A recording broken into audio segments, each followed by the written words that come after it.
¿Todo bien? ¿Soy yo el que no escucho nada? No, no, es que no ha pasado nada. Alexandra, ¿comenzamos? Ok. Sí. Okay. Mari Mari Chikaltufe, Mari Mari Kusaufe, Mari Mari Kimaltufe, Mari Mari Pulamiem. Kumañalén, Kumel Kaimun, Boldochelov, Tañi Tugun, Tañi Pucheno, Imperial Pule Muley, Muenteche Ñey. Bueno, acá me presento de mis orígenes, desde Boldoche, que hay familiares incluso. Y bueno, estamos organizando esto desde la Facultad de Ciencias Físicas y Matemáticas de la Universidad de Chile, Hermoso, desde el muy programa de lindo. pueblos indígenas. Ahí sí pueden mutearse. Y estamos acá desde el programa de pueblos indígenas de esta facultad de la Escuela de Ingeniería y Ciencia, ¿ya? Y bueno, este es un primer seminario que estamos apoyando y estamos coorganizando en realidad con la plataforma constituyente indígena de la Universidad de Chile, y para organizar este seminario de territorio, el primer seminario. Le doy la palabra al profesor mapuche, Salvador Millaleo, de la Facultad de Derecho de la Universidad de Chile y coordinador de esta plataforma. Salvador, por favor. Mari Mari Compuché, buenas tardes a todos y a todas. Para nosotros es un honor poder organizar este seminario sobre un tema que está, digamos que es y ha sido hace bastante tiempo uno de los temas centrales en la discusión respecto de la situación del pueblo mapuche, su relación con el Estado, que es el tema del territorio. Planteando el territorio no solo como el tema de las tierras, sino el territorio en su dimensión más amplia, como el espacio, el hábitat con los cuales el pueblo mapuche tiene una relación de coexistencia, digamos, es decir, que sin territorio no puede existir, no puede seguir existiendo el pueblo mapuche. De allí la defensa, de allí el reclamo de la recuperación de los territorios, de allí la preocupación por el cambio climático, en particular, que tienen los pueblos indígenas. Por eso es que este es sin duda uno de los aspectos centrales que va a cruzar la preocupación de los pueblos indígenas en el proceso constituyente. Es uno de los elementos que está en la agenda de las constituyentes para este cambio constitucional. Así que es muy importante estar acá con los invitados que tenemos grandes invitados. Lo que sí, bueno, quisiera aprovechar la oportunidad para una excusa, digamos, sobre una baja importante, porque la constituyente Rosa Catrileo, que bueno, había confirmado y estaba con nosotros, ayer muy tarde se comunicó en el sentido de que ella ahora está encargada de la subcomisión orgánica de la Comisión de Reglamento de la Convención Constituyente, y ayer precisamente decidieron que hoy día iban a sesionar todo el día. Normalmente se sesiona hasta las mañanas del viernes, pero que iban a sesionar todo el día, decidieron ayer, con una interrupción entre la 1 y las 2, de tal manera que no iba a poder estar con nosotros porque ella es la que coordina esa subcomisión que está avanzando, digamos, y que ustedes ya pueden ver que ha empezado a aprobar algunos artículos que son muy relevantes para cambiar este paradigma de la relación entre el Estado y los pueblos indígenas. Entonces, ella nos mandó su excusa y nos ha mandado con ello un video que vamos a transmitir inmediatamente yo termine de hablar, digamos, con un saludo para todos ustedes. Entonces, sin más, digamos, como plataforma constitucional indígena de la Universidad de Chile, en acuerdo, digamos, en colaboración con el PNUD, nosotros presentamos este seminario, los dejamos invitados para esta discusión con, digamos, el proyecto Datos Mapuche, con el gran autor Martín Correa, y por supuesto con el debate que se provoque con los asistentes. Y bueno, los dejamos invitados a todas nuestras actividades. La plataforma constitucional indígena es una iniciativa conjunta, como les dije, de la Universidad de Chile y el programa de las Naciones Unidas para el Desarrollo, para apoyar a los escaños indígenas en el proceso constituyente, para difundir lo que estén haciendo, digamos, sus ideas, para articular, digamos, apoyos, digamos, y la discusión de estas ideas a nivel internacional y con la academia, y para registrar y dejar memoria de todo lo que hagan estos constituyentes en el proceso constituyente. Entonces los dejamos sin más invitados a este seminario y agradezco a esta gran asistencia que estamos teniendo. Así que bueno, los dejamos primero con el video de Rosa Catrileo, donde nos manda su saludo. Muchas gracias.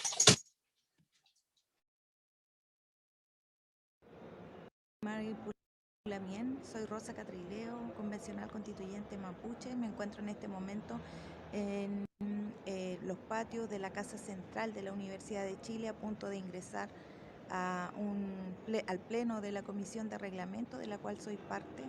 Envío este saludo ya que no voy a poder participar de manera presencial ni conectarme a la actividad de hoy para hablar sobre territorio, un tema súper relevante y que de hecho ayer en la subcomisión en la cual soy coordinadora se debatió sobre la posibilidad de que la comisión pudiera sesionar en diversos territorios del país, incluidos los territorios indígenas.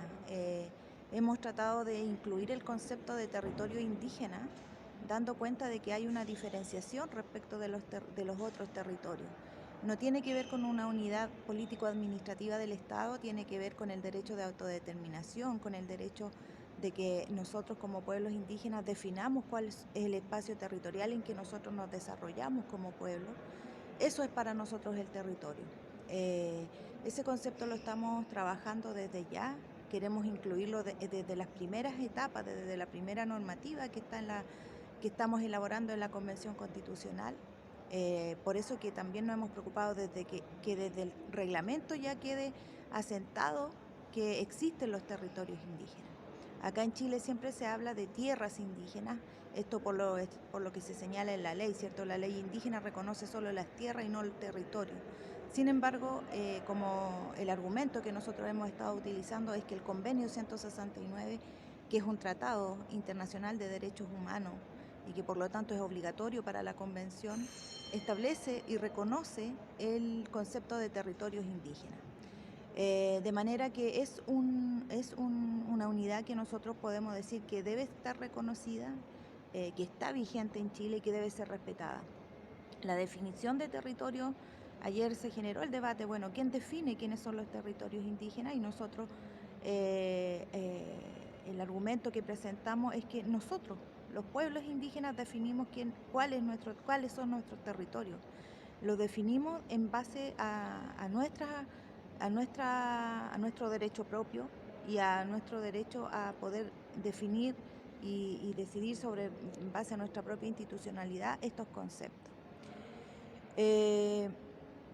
Señalar también que siempre se discute o se hace referencia que el territorio mapuche en particular estaría asentado solo en lo que fue el reconocimiento de los títulos de merced.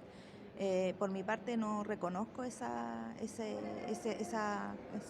reflexión. Los territorios indígenas el territorio mapuche no tiene que ver con los títulos de merced. Siempre señalo que ellos fueron los espacios territoriales o de tierras que nuestros abuelos lograron defender y titular. Pero el territorio mapuche tiene que ver con, como lo que yo señalaba adelante, aquel espacio geográfico en que nosotros nos hemos podido desarrollar, donde hemos podido desarrollar nuestra cultura, nuestra economía, nuestra espiritualidad y también nuestros derechos políticos como pueblo-nación. Es relevante que estos conceptos estén desde las primeras etapas porque vamos sentando, como se dice, como un convencional señaló, la costumbre constituyente, ¿ya? Aquí ya se ha asumido la plurinacionalidad, nuestra presencia aquí se ha marcado, la hemos tratado de marcar y varios convencionales la han recogido. Siempre va a haber un sector duro que no reconoce esto y se niega a materializar los derechos de los pueblos indígenas. Pero esa es nuestra tarea, por eso estamos acá, para poder hacer una buena defensa con argumentos serios de lo que nosotros estamos demandando. No son cuestiones que se nos ocurran a nosotros, sino que son cuestiones que vienen desde mucho tiempo debatiéndose en el ámbito internacional de los derechos humanos, y donde también cortes internacionales han ordenado a los estados reconocer estas territorialidades. Esa es la posición con la que nosotros estamos acá. Espero que la actividad sea fructífera, no lo dudo que va a ser así. Agradezco a Salvador Millaleo la consideración y la invitación. Quedo a disposición para otra actividad y también un saludo a los demás expositores, a Martín también, que no he tenido la posibilidad, todavía no he recibido su libro, así que lo voy a esperar muy ansiosa, me interesa mucho leerlo. He recibido muy buenos comentarios, así es que lo espero. Un abrazo para todos, me despido porque estoy a punto de ingresar al pleno, así es que Fentrem Mañún, Peuca y al Pulamien.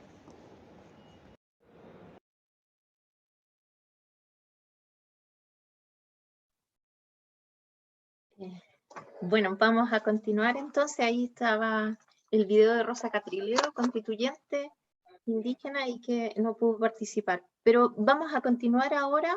Entonces agradecemos a Salvador que nos dio el inicio y con también nos va a dar unas palabras de inicio, que es Claudia Mojica, que es representante residente del Programa de las Naciones Unidas para el Desarrollo en Chile.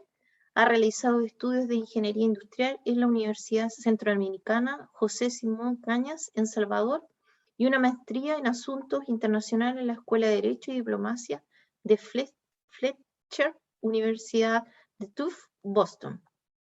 Además, Claudia Mojica cuenta con más de 20 años de experiencia profesional en relaciones internacionales, tanto en las Naciones Unidas como en la Organización de Estados Americanos. Claudia, te damos la palabra. Gracias. Muchas gracias, Doris. Muy buenas tardes a todas y todos. Quiero saludar a Salvador Millaleo, que es nuestro socio de cooperación en este trabajo que llevamos adelante. Fue realmente un gusto escuchar las palabras de la convencional Rosa Catrileo. También saludo a los muy distinguidos panelistas que nos acompañan, Alejandro Corbalán y Martín Correa, de verdad, con mucha expectativa de escuchar sus exposiciones. Y en el nombre del PNUD me es realmente muy grato participar de este evento, darles la bienvenida a este seminario que estamos organizando, como ya se señaló, en conjunto con la Plataforma Constitucional Indígena y la Facultad de Ciencias Físicas y Matemáticas de la Universidad de Chile. Ya lo explicaba Salvador, la Plataforma Constitucional Indígena es un proyecto que estamos impulsando conjuntamente con la Facultad de Derecho de la Universidad de Chile y el PNUD, con el objetivo de apoyar técnicamente las propuestas de las y los convencionales indígenas y también documentar sus intervenciones y sus trabajos durante el proceso constituyente.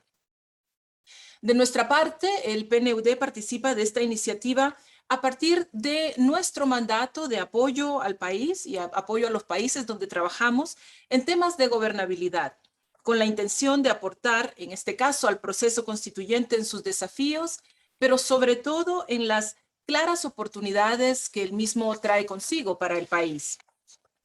Para Naciones Unidas, de la organización de la cual somos parte, este apoyo a los procesos intrínsecamente soberanos de redacción de constituciones se enmarca en la promoción de los principios de nuestra organización, así como los valores democráticos y los estándares internacionales, como la participación, la transparencia y la inclusión. Y precisamente desde el PNUD estamos comprometidos en contribuir para que este proceso sea participativo, transparente e inclusivo. Por ello hemos estado muy activos apoyando el tema de la participación ciudadana y particularmente de aquellos grupos que tradicionalmente han estado más alejados de estos procesos, como son las mujeres y también los pueblos indígenas. En el evento de hoy, como sabemos, se abordará un tema que es de especial importancia en el marco del proceso constituyente, como lo es el derecho a la tierra y al territorio de los pueblos indígenas. Entre los instrumentos internacionales que reconocen los derechos de los pueblos indígenas sobre los territorios, ya lo mencionaba la convencional, está el Convenio 169 de la OIT, pero también la Declaración de las Naciones Unidas sobre los Derechos de los Pueblos Indígenas. En ambos instrumentos se recoge el deber de los estados de respetar este especial vínculo que tienen las tierras y el territorio habitable con la cultura y valores espirituales de los pueblos indígenas. La tierra constituye un elemento fundamental que define en buena parte la existencia, identidad y cultura de los diversos pueblos. Es por ello que estos instrumentos de Naciones Unidas que hemos mencionado han vinculado progresivamente este derecho con otros derechos humanos, tales como el derecho a la vida, a la identidad e integridad cultural, a la libre determinación, a la participación y consulta y a la protección del medio ambiente. Y por todo ello resulta fundamental que este derecho se comprenda desde el entendimiento propio de los pueblos indígenas conforme a su relación con la tierra y el territorio, entendiendo asimismo que su ejercicio efectivo está en relación con el reconocimiento y la implementación del conjunto de los derechos humanos. Esperamos entonces que la actividad del evento de hoy sea un espacio de reflexión, un espacio proactivo que ofrezca una oportunidad para seguir comprendiendo cada vez mejor la importancia de avanzar en acuerdos sobre el reconocimiento constitucional de los derechos de los pueblos indígenas. Y quisiera cerrar estas palabras de inicio recordando que este pasado lunes, el día 9 de agosto, se celebró el Día Internacional de los Pueblos Indígenas. Ese día, del cual estuvimos muy atentos desde el PNUD, las Naciones Unidas como organización global hizo un llamado que resulta muy apropiado para el contexto actual que se vive en Chile. Se instaba en este día a que los pueblos indígenas fueran parte central en la construcción de un nuevo pacto social en todo el mundo, para que así, en el espíritu de la Agenda 2030, nadie se quede atrás en el camino hacia el desarrollo sostenible. Esta es una dirección que Chile ya está siguiendo a través de este histórico proceso constituyente. De verdad, hablo en nombre de todas y todos los colegas de mi oficina al decir que para el PNUD es un privilegio acompañar estos esfuerzos que se llevan adelante en el país, mediante los cuales Chile está ofreciendo un claro ejemplo al mundo al elegir las vías democráticas ofrecidas por el Estado para construir una nación más próspera y más inclusiva. Muchas gracias. Muchas gracias, Claudia Mujica, del PNUD. Y bueno, pedirle a todos que vayan cerrando sus micrófonos mejor. Y vamos a continuar ahora, gracias por esta reflexión, y con el académico Alejandro Corbalán, que me es muy grato presentarlo, de nuestra misma facultad, la Facultad de Ciencias Físicas y Matemáticas de la universidad. Él es licenciado y magíster en física, magíster en economía de la Universidad de Chile y también es doctor en economía de la Universidad.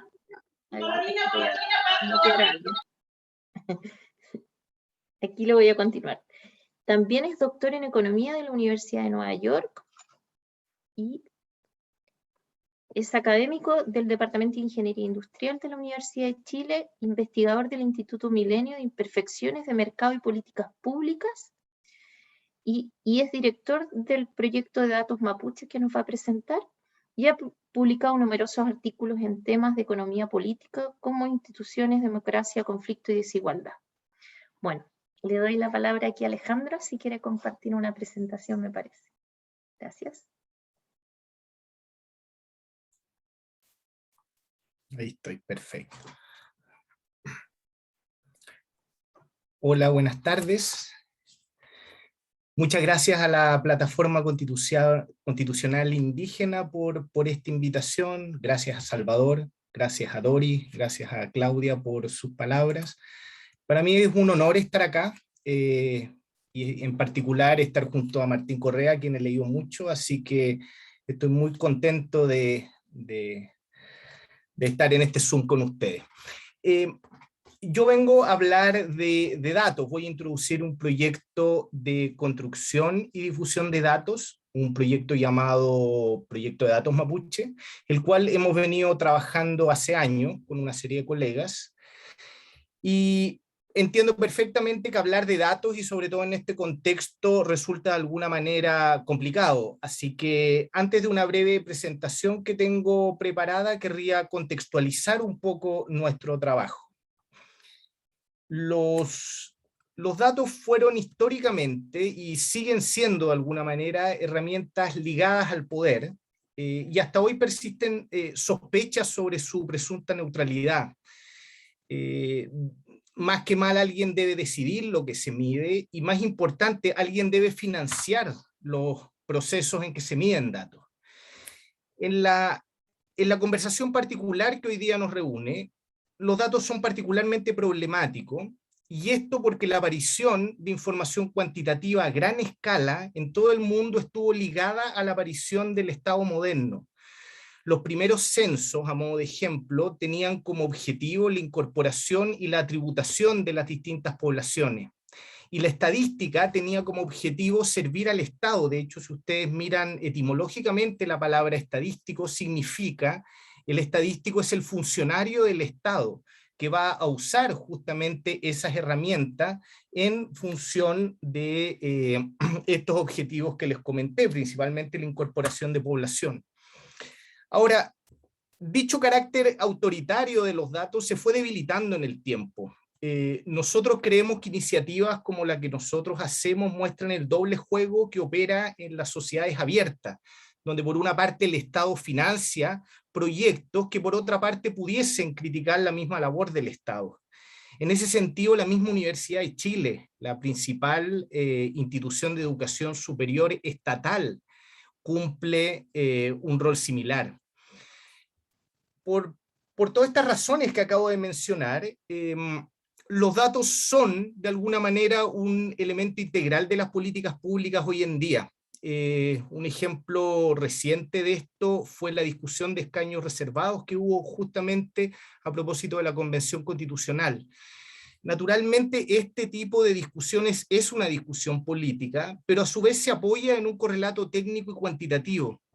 En ese sentido, una de las motivaciones centrales de nuestro proyecto y de nuestro trabajo en general es democratizar estas fuentes de información y ayudar a que la discusión técnica sea más equilibrada entre quienes detentan el poder político y quienes buscan cuestionarlo o derechamente cambiarlo.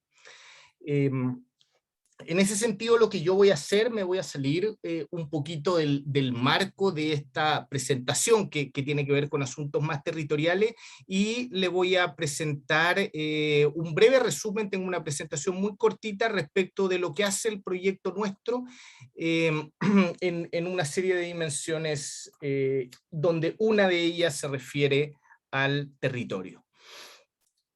Voy a compartirles pantalla. Ahí estamos. A ver, espera. Yo creo que compartí. Déjenme. Voy a colocar la presentación primero. Ahí estoy.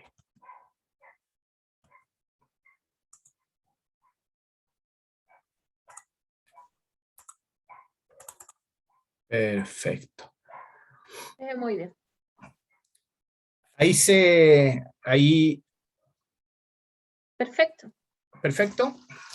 Ok, entonces, bueno, lo que quiero explicar son algunos aspectos de este proyecto de datos mapuches, o MDP por su acrónimo en inglés, y esto que esté en inglés tiene que ver con que uno de los objetivos centrales del proyecto en sus orígenes era visibilizar la realidad del pueblo mapuche en la literatura académica internacional. Ahí está la página web donde nosotros tenemos algunas de las cosas que les voy a mostrar.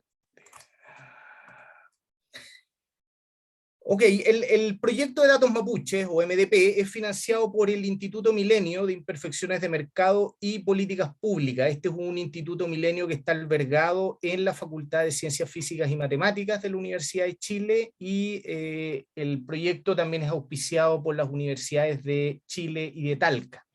Los investigadores principales junto conmigo son Pedro Cayul, quien está en el Instituto de Graduados de Ginebra, y Dani Jaimovich, de la Universidad de Talca. Tenemos una red de colaboradores principalmente en Chile, pero también en Estados Unidos, Reino Unido, Alemania, Suiza.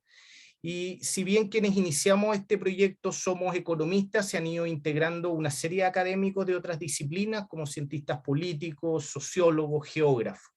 En Chile somos el único centro de estudio cuyo énfasis central respecto a este tipo de temas es cuantitativo. ¿Qué hacemos como proyecto? Nuestro proyecto recopila, procesa y provee información respecto del pueblo mapuche. Creemos firmemente en que estos datos tienen que ser de libre acceso, tienen que ser abiertos, y en particular el proyecto provee datos de demografía, de conflicto, de política y representación y de tierras. Voy a hablar brevemente de todos esos ámbitos, salvo demografía.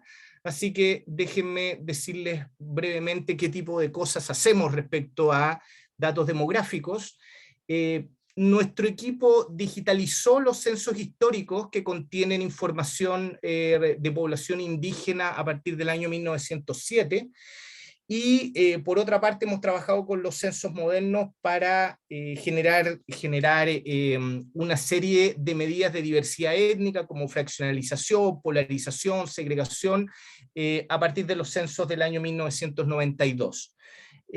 Adicionalmente digitalizamos 2 bases de apellidos mapuches, la de Amigo y Bustos y la de Neculpa y Nemal de la CONADI, que contienen información, esta última contiene información de apellidos en los títulos de Merced, y que es una herramienta muy útil si es que uno quiere trabajar cuantitativamente problemas, porque efectivamente estas bases se pueden juntar con cualquier tipo de bases que tenga nombres y tener un reconocimiento, al menos en términos de apellido, que sabemos que no es lo mejor, pero tenemos un reconocimiento respecto a la identidad mapuche. A modo de ejemplo, un artículo reciente de Grau y Vergara del 2021 usa esta base de apellidos para mostrar que en Chile existe discriminación hacia ciudadanos con apellido mapuche en el uso de la prisión preventiva. Ahora bien, la parte importante de nuestro trabajo ha girado en torno a la construcción de Maceda, la primera base de eventos de conflicto entre el pueblo mapuche y el Estado chileno entre los años 1990 y el 2020. La base tiene actualmente más de 3.000 observaciones, con información en 40 dimensiones a partir de reportes de variados medios de prensa. Todo esto siguiendo estándares internacionales de la literatura de conflicto. Nuestro trabajo acaba de ser publicado en la principal revista de estudios de conflicto en ciencias políticas, que es el Journal of Peace Research. Y déjenme contarles que una de las importancias de este trabajo es que hoy día los conflictos de autodeterminación son los más comunes y los más estudiados por la literatura académica en todo el mundo. Hay del orden de 150 conflictos de autodeterminación actualmente en operación, y un 20% de ellos corresponden a conflictos indígenas. Nuestra base es la primera que reporta un tipo de conflicto de autodeterminación indígena en el continente americano. A la derecha lo que mostramos es el número de eventos anual y trimestral por año, lo que permite tener una idea de cuál ha sido la dinámica del conflicto mapuche-Estado chileno en el tiempo. En la nueva versión que tenemos respecto de esta base de conflicto está georreferenciada, ya tenemos información hasta el año 2016, los mapas que estoy mostrando, que fueron autoría de la geógrafa Catherine Flores, muestran el conflicto en 3 momentos del tiempo durante la década del 90, del 2000 y del 2010, y notamos varias cosas, no solo que el conflicto ha ganado intensidad y se ha extendido geográficamente, sino que también los eventos de violencia política que se marcan en rojo han de alguna manera reemplazado a la protesta más institucional, que está en amarillo, y las tomas de tierra, que están en verde. Este es el tipo de información que nosotros estamos proveyendo de libre acceso en nuestra página web. La parte georreferenciada aún no, porque nos falta trabajarla, pero toda la información que yo estoy mostrando es una información que está disponible en nuestro sitio web. Un segundo tema que nos interesa, que nos ha interesado revisar es el de representación política. ¿Ya? El proyecto recoge información sobre representantes mapuches, sobre candidatos y participación desde el año 1990. Por ejemplo, nosotros usamos el registro electoral, que tiene más de 8 millones de nombres, para dar información muy fina sobre cómo ha sido la inscripción electoral entre quienes tienen apellidos mapuches. El gráfico que el gráfico que se muestra ahí es el porcentaje a nivel nacional de concejales que están en rojo y de alcaldes que están en azul durante los últimos 30 años. El aumento de la representación local, ojo, esto es a nivel municipal, no estamos hablando acá de poder legislativo ni poder ejecutivo, a nivel local, el aumento de la representación ha sido sistemático y hoy muestra niveles bien sorprendentes respecto a otros países. Y esto más aún si tomamos en cuenta que Chile es uno de los pocos países del mundo que no tiene ningún tipo de acción afirmativa, ni cuotas, ni escaños reservados, ni distritos de minoría-mayoría, ningún tipo de acción afirmativa que permita que efectivamente los pueblos originarios corran en igualdad de condiciones que el resto. A partir de este tipo de información, nosotros hemos llevado cierta agenda de investigación y ciertas preguntas, por ejemplo, a propósito de esta idea de representación descriptiva, es decir, del hecho de que los alcaldes provengan del pueblo mapuche, nos preguntamos si eso tiene efectos sobre el conflicto, y efectivamente los datos que tenemos muestran que la elección de alcaldes mapuche disminuye la intensidad del conflicto en esas municipalidades. La vía más probable que nosotros creemos que está ocurriendo es que se atenúa el nivel de coerción del Estado. Es decir, de alguna manera esto sugiere, y esto es algo que está en discusión, que los alcaldes pertenecientes al pueblo mapuche estarían actuando en cierta manera como mediadores entre ambas partes en conflicto. Una segunda pregunta es si existe una relación sinérgica entre representación y participación.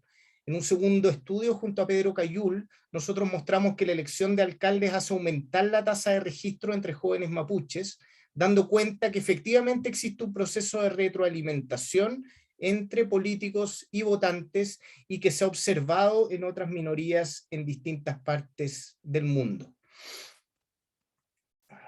Ya finalizando esta presentación, y en realidad digamos, es la única parte de la presentación que tiene que ver más con territorio. El proyecto también entrega información sobre tierra. ¿Ya? Alguna de la información que nosotros reportamos son los títulos de Merced georreferenciados desde el año 1884 y 1929, que es información que provee la CONADI, pero que tuvimos que consolidar para presentar en un formato en el cual los investigadores que desean pueden trabajar con ella. Luego reportamos las expropiaciones con participación mapuche durante la reforma agraria entre 1962 y 1973, a partir de las carpetas digitalizadas de la Cora y de los propios trabajos de Martín Correa. Y finalmente los predios adquiridos por la CONADI según las modalidades de los artículos 20A y 20B de la ley indígena, entre los años 95 y el año 2016. El mapa que se observa a la derecha muestra justamente los predios expropiados durante la reforma agraria a partir de estos datos de la Cora que les mencioné, que comparamos con los datos del CIREN del año 2013. Encontramos aproximadamente que la relación entre ellos es del orden de 80%, somos capaces de recuperar 80% de las carpetas de la Cora, y en verde están aquellos predios que pasaron a manos mapuches según la información del libro de Martín junto a Molina y Áñez del año 2005, la reforma agraria y las tierras mapuche. También estos datos los hemos usado para resolver algunas preguntas de investigación.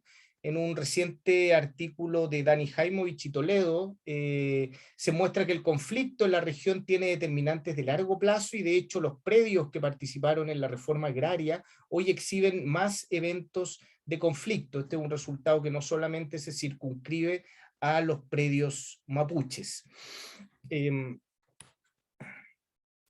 Eso termina la presentación de lo que es nuestro proyecto. Déjenme mencionar un par de palabras para Para finalizar, solamente querría insistir que una de las motivaciones centrales de nuestro trabajo es proveer información relevante para guiar las políticas públicas, tanto para cuestionarlas como para plantear alternativas de acción política.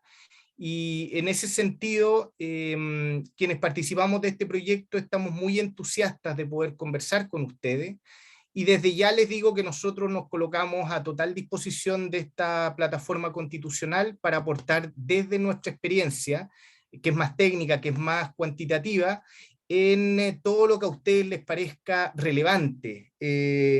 Nosotros podríamos servirles como traductores, ¿cierto?, entre las políticas que crean que hay que implementar y ayudarles a llevarlas a un lenguaje más técnico.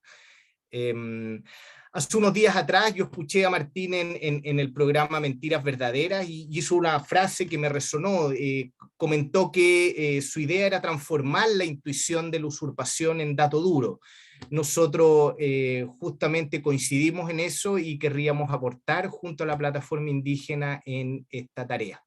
Vuelvo a agradecerles por la invitación y muchas gracias.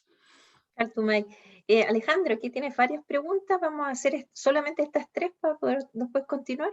Te las leo. Estimado expositor, ¿en qué momento podría ser interpretado el conflicto Estado chileno-pueblo mapuche? ¿Esta interpretación cambiaría, en efecto, desde donde proviene el conflicto? Muchas gracias, Lautaro Cayupangue. Está en el chat también.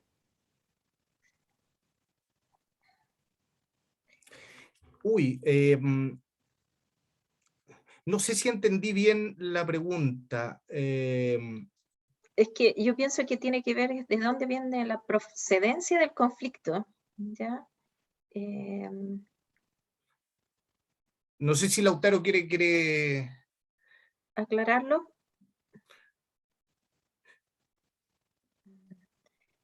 Ahí está Lautaro. Sí, hola. Ahí está Lautaro. Sí, hola, buenas tardes. Gracias por la exposición. Incheta Lautaro Cayupangue. Mira, sí, yo soy profesor de historia y la pregunta va básicamente porque, en efecto, el conflicto da un enmascaramiento, ¿no? Una estigmatización a un determinado pueblo, un determinado sujeto. Es digamos, cómo transfiero yo esa información, porque el expositor, Alejandro, ¿verdad? Sí. Habló durante toda su exposición sobre el conflicto mapuche-Estado y no el conflicto Estado-mapuche, siendo que la interpretación justamente nos da cuenta, en efecto, quién es el conflictivo, en verdad, en esta relación histórica. ¿Ya? Entonces, va por ahí el tema. Entiendo. Hablabas de establecer datos reales frente a una solución, a soluciones reales también. Entonces, si seguimos hablando sobre la proveniencia del conflicto, provendría del pueblo mapuche o de las comunidades mapuche, a mi parecer estaría errado, porque da justamente la sustancia para que el Estado continúe avalando todo lo que ha avalado hasta ahora, erróneamente, por supuesto. A eso va. Gracias. Lautaro, gracias por la pregunta. Yo coincido plenamente contigo. Quizás fue una omisión colocar dentro del nombre mapuche Estado chileno, y justamente lo que nosotros nos referimos permanentemente al conflicto, no como el conflicto mapuche, sino que el conflicto mapuche Estado chileno, entendiendo que es un conflicto entre dos partes. No nos estamos refiriendo a quien inicia ese conflicto, pero efectivamente la conflictividad proviene desde dos partes. Nosotros en las cosas que hemos escrito hemos insistido mucho de que este no es un conflicto que está detonado por el pueblo mapuche. De hecho, hay una serie de momentos del conflicto y dinámicas del conflicto que han sido propiciados por el Estado. Y efectivamente hay la primera acción en cuanto a potenciar la intensidad del conflicto la ha llevado el Estado y no la ha llevado el pueblo mapuche.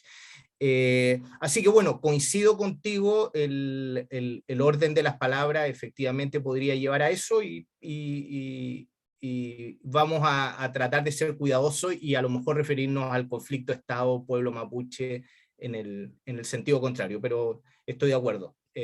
Gracias. Se entiende, muchas gracias. Gracias. Alejandro, te vamos a hacer una segunda nuevas preguntas y después las últimas, si las contestas por chat o al final del seminario para darle espacio Perfecto. también a Martín.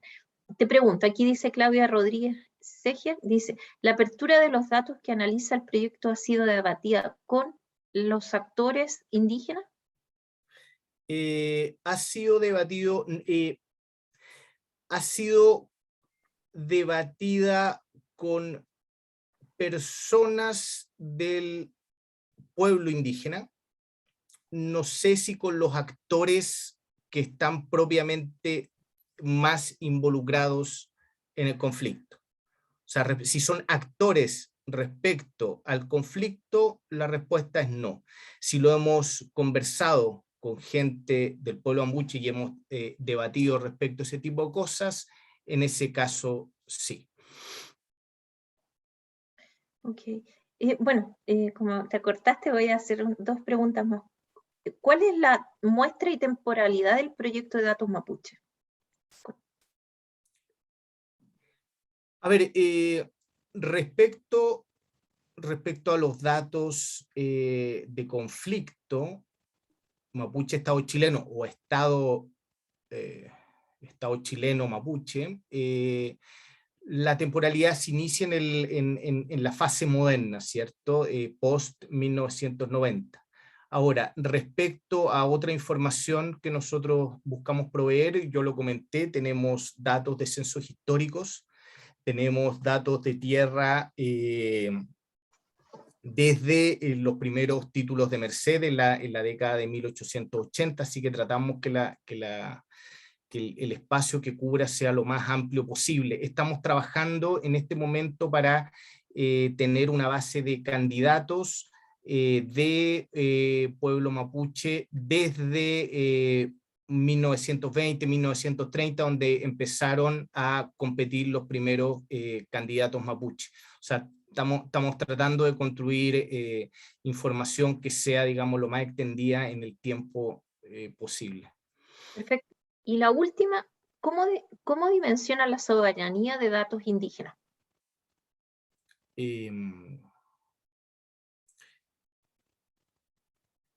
Nuevamente me complico un poco a qué se refiere en particular la pregunta. Lo que nosotros creemos respecto a los datos, es que estos tienen que ser en cierta manera abiertos para que se puedan discutir. Yo creo que si me explican mejor el término soberanía de los datos, podría... Cortito, Roberto, ahí. Por favor. Está muteado, Roberto. Sí, es que me tenías que dar autorización. Mira, Alejandro, sobre todo se trata de digamos, de esta discusión contemporánea que tenemos entre los datos o esta idea de ciencia abierta, ocupando datos bajo este criterio o estándar del FAIR, ¿no es cierto?, que están accesibles, ubicables, interoperables, etcétera, y esta soberanía de datos de datos indígenas, que se ha levantado bajo los principios CARE, o CREA, traducido al español, que significa que en realidad los datos de los pueblos indígenas son de ellos, y el control tiene que ser de ellos, y el beneficio que eventualmente puede sacarse es una cuestión que tienen que justamente sopesar y de algún modo asentir, digamos, los pueblos. Y esto lo digo sobre todo porque no sé si ustedes han pensado, cuando decía soberanía, si estos datos en realidad pueden, digamos, contribuir a un modelo, por ejemplo, de vigilancia sobre ellos, a un modelo de control, no sé. Entonces, esa era la pregunta, ¿cómo ustedes habían evaluado este aspecto ético, digamos, de exponer estos datos y de los efectos que esto podría traerle efectivamente a los pueblos? Gracias. Gracias por la pregunta, es una pregunta que nos han hecho anteriormente. Efectivamente, nosotros estamos más cercanos a los criterios éticos de FAIR, y en ese sentido nosotros creemos que abrir y democratizar los datos, que bueno, esto es parte del discurso que tú mencionabas, efectivamente ayuda, dentro de una mesa que está desbalanceada, ayuda al sector que está más abajo. En ese sentido, nosotros no creemos que nuestros datos puedan ser efectivamente utilizados en el sentido que tú dices. Nosotros creemos que, por ejemplo, los organismos estatales manejan mucha más información que efectivamente pueden ocupar en este tipo de cosas, y que el hecho de presentar los datos de manera abierta, de manera libre, a quien favorece es a que la sociedad ejerza un control sobre el Estado y no que les permitan que el Estado ocupe esa información en contra de los pueblos originarios. Esa es nuestra posición, que bien, va bien en la línea de lo que tú mencionabas, de los criterios de FER, que yo entiendo que se oponen a los que han aparecido recientemente. Perfecto. Oye, agradecemos mucho a Alejandro. Muy interesante, podríamos estar aquí también toda la tarde en este tema. Muy interesante los datos, a ver, la pertenencia a los datos y cómo se utilizan. Pero bueno, ahora damos paso a Martín Correa, ¿ya? Que nos va a exponer ahora. Él es historiador de la Universidad Católica de Chile, doctor en antropología de la Universidad Católica del Norte. También fue director argumental del documental Yusuf Chipay, El Despojo, Seibo de Producciones 2014, y actualmente se encuentra trabajando en la película La Rebelión de la Tierra, de la nave de Producciones. Tiene una amplia trayectoria académica, investigativa y laboral, y ha obtenido importantes premios y reconocimientos por sus libros. Entonces, es todo un honor aquí tener a Martín Correa, lo vamos a dejar aquí compartir, y te damos la palabra. Momentito.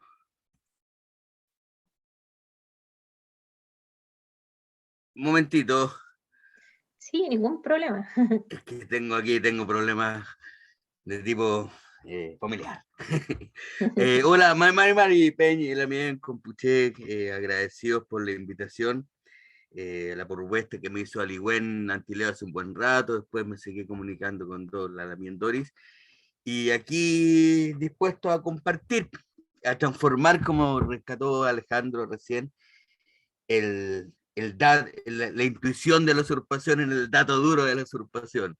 Que agradezco que en ese momento los Pulonco me hayan iluminado y me hayan prestado esa frase para hacerla pública, porque varias gente me ha dicho, eso es lo necesario, y cuando están las cámaras y todas esas cosas es más difícil que conversándolo, en confianza. Pero ya no quitemos más tiempo. ¿Cuánto tiempo tengo finalmente? Porque aquí yo No. me puedo, tú sabes. No, sí, está media hora, 35 minutos de todas maneras. Perfecto, ya, entonces démosle al tiro con lo que preparé. Voy a... Espera un momentito. Y...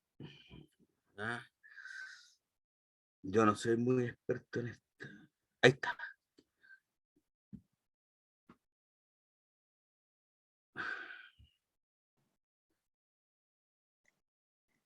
Ya, momentito.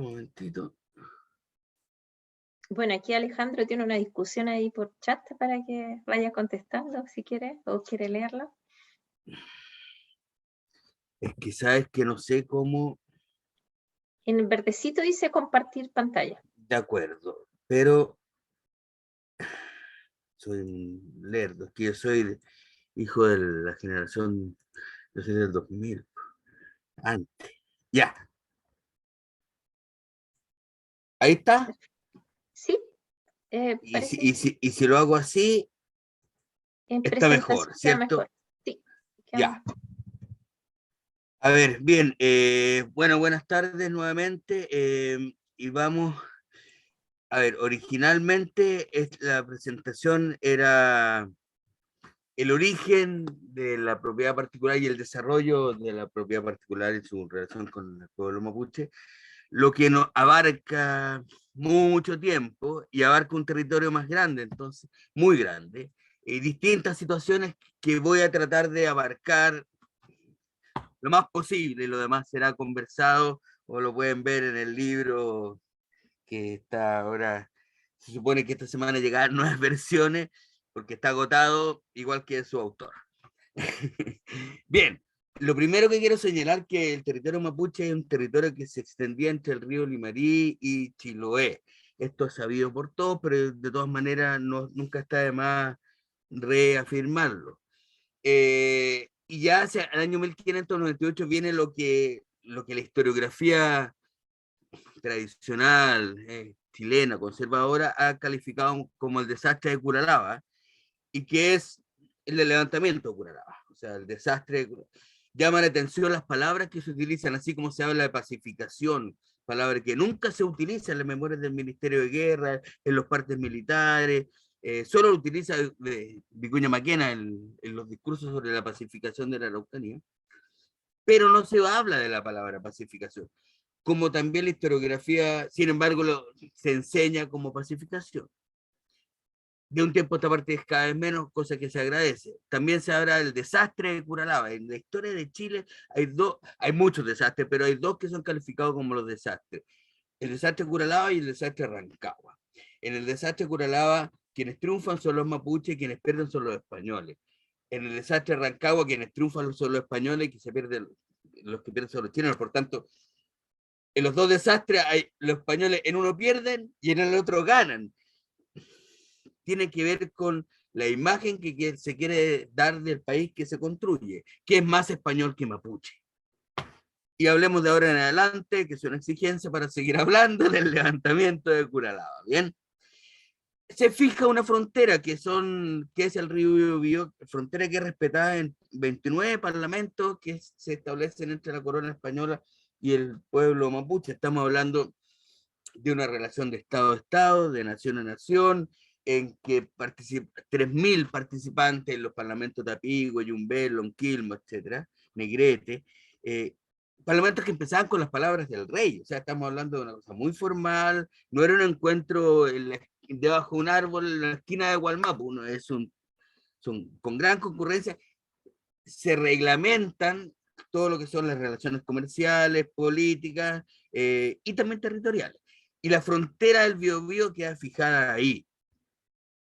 Luego, cuando se crea Chile, el otro día lo conversábamos, se acude al mapuche como una imagen para legitimar y para unificar la sensación del pueblo chileno frente al español. José Miguel Carrera es quien trae el primer escudo nacional, que si uno lo ve ahí, hay un mapuche y una mapuche. Después de las tinieblas de la luz, y abajo el Consejo de la Espada, que viene a ser una versión antigua de Por la Razón a la Fuerza, pero básicamente lo mismo. Esta situación se mantiene durante el tiempo. O'Higgins, el padre de la patria, habla de el lustre de la América luchando por su libertad, nuestros nuevos vecinos y amigos, etc. Insisto, levantando como imagen que una la sensibilidad chilena frente al español. Esto se reafirma en el Parlamento de Tapigüe, que es fundamental porque hasta el día de hoy la organización, los LOF, los territorios mapuches, le plantean el Parlamento de Tapigüe como fuente de derecho, porque es un parlamento que se firma entre el Estado chileno, representado por el capitán Barnechea, como representante de Ramón Freire, a la sazón director supremo de la Nación, y el Lonco Mariluán. Y se fija en ese momento la frontera del Biobío, una vez más, y se señala a los gobernadores que así que la ratificación de este tratado no permitirán que ningún chileno exista en los terrenos de su dominio. Lo dice el Parlamento, textual. Luego, haciendo memoria de los robos escandalosos que antiguamente se han dado por una parte y la otra, aquel chileno que pasara a robar a la tierra, o sea, a la Mapu, pasando al Mapudungún, será aprehendido por el cacique, ¿cómo lo será aquel que con arreglo a las leyes del país, el natural que se pillase en robos a este lado del Biobío? O sea, se habla de la Mapu, o la tierra, y se habla del país, y este lado del Biobío, la línea divisoria de estos nuevos aliados hermanos. Se continúa con esto. Este parlamento nunca fue derogado, como tampoco lo fueron derogados los demás. Los de la corona española, y está en el catastro de tratados firmados por España, vigentes. El Parlamento de Tapigüe tampoco. Un tratado, un parlamento está vigente hasta el momento que es derogado. Este nunca fue derogado. Puede aparecer como una cuestión ilusoria, como una rigurosidad jurídica, pero es así. La situación cambia. A partir del año 1850 cambia el discurso. Y cambia la prensa. La prensa, siempre la prensa, y el Mercurio, siempre el Mercurio, en su editorial de 1 de noviembre de 1800, habla de los bárbaros. Han vuelto otra vez los indios a comenzar su depredación en el pueblo de la frontera. La provincia de Arauco, que desde el año 1852 la provincia de Arauco va entre el Biobío y Valdivia, o sea, el gran territorio mapuche, está nuevamente amenazada por los bárbaros. La inquietud del arma se ha extendido por las poblaciones del sur.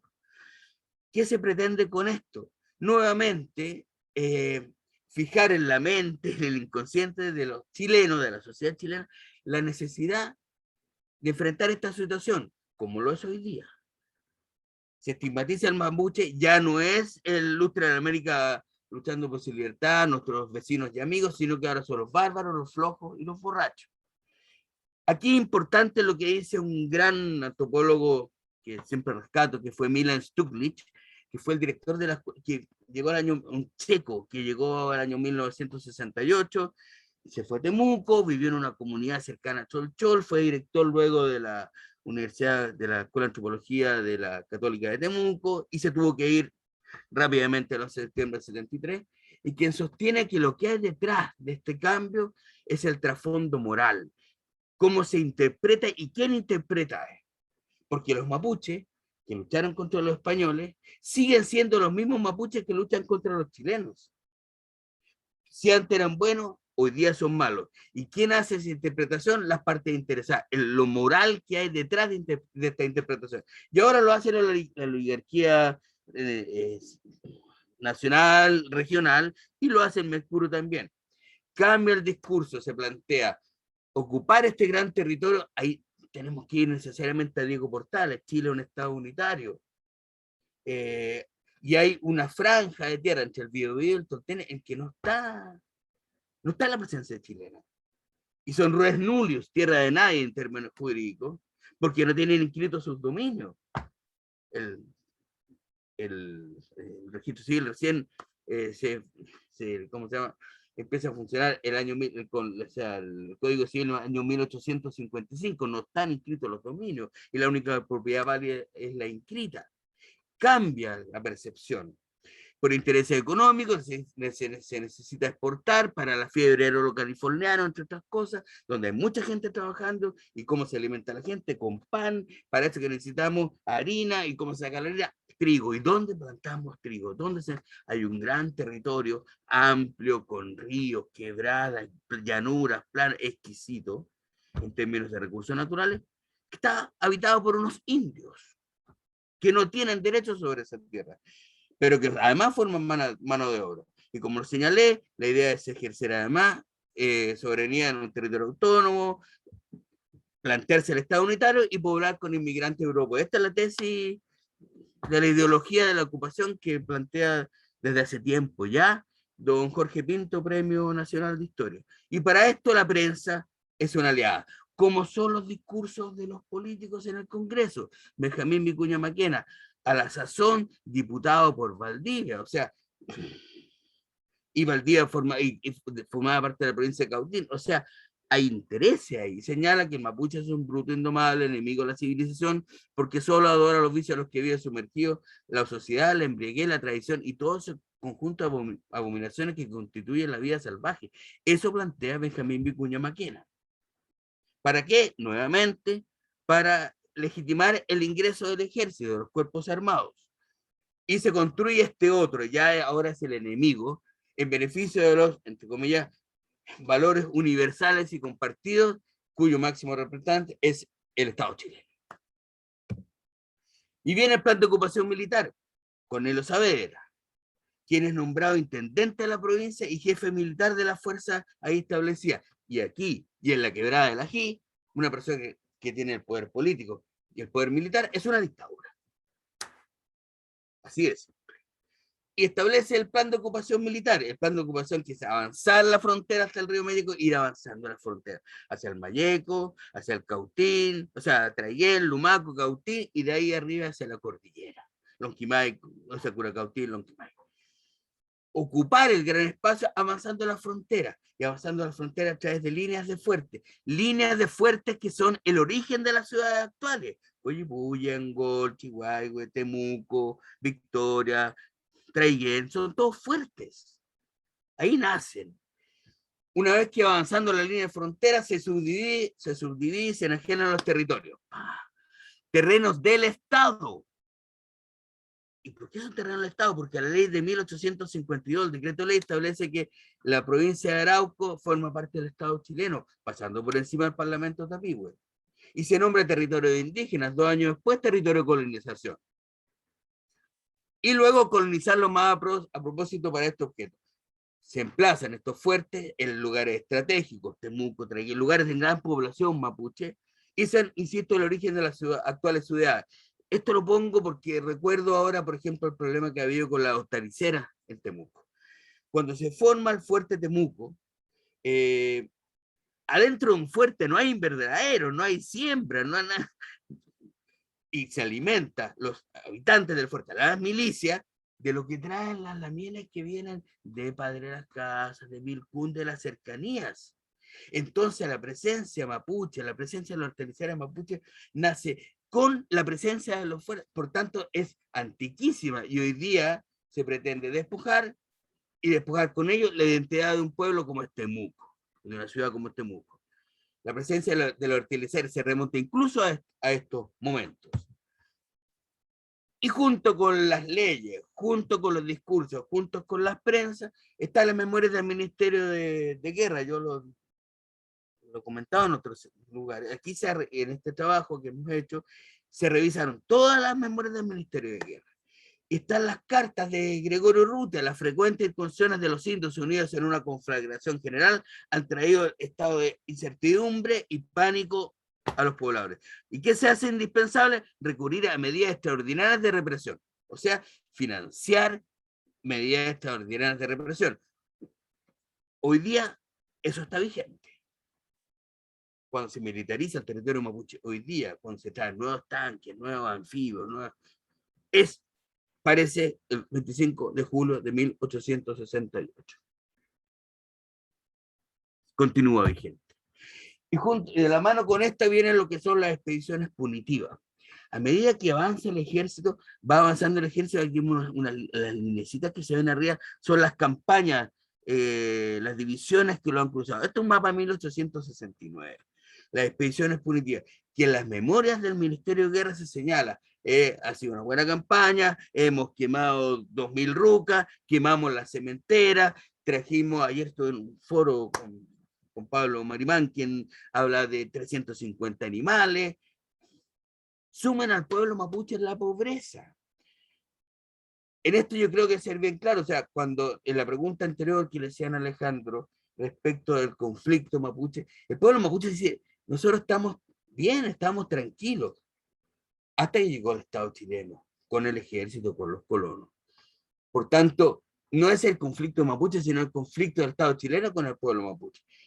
De la mano con esto, cuando se queman las rucas, cuando se queman la cementera, lo que se hace también es empobrecer al pueblo mapuche. El pueblo mapuche siempre ha dicho, nosotros no somos un pueblo pobre, aunque esté hoy día en todos los anales, en todos los análisis del Ministerio de Economía, que son las regiones más pobres, fuera un pueblo empobrecido. Ese es el segundo elemento que yo quiero rescatar en esto. A través de las expediciones punitivas, que fueron a sangre y fuego. Y aquí está, se ocupó la división en castigar a los indígenas, destruyendo sus habitaciones, cementeras y tomando cautivos. Es lo mismo que se plantea desde un principio.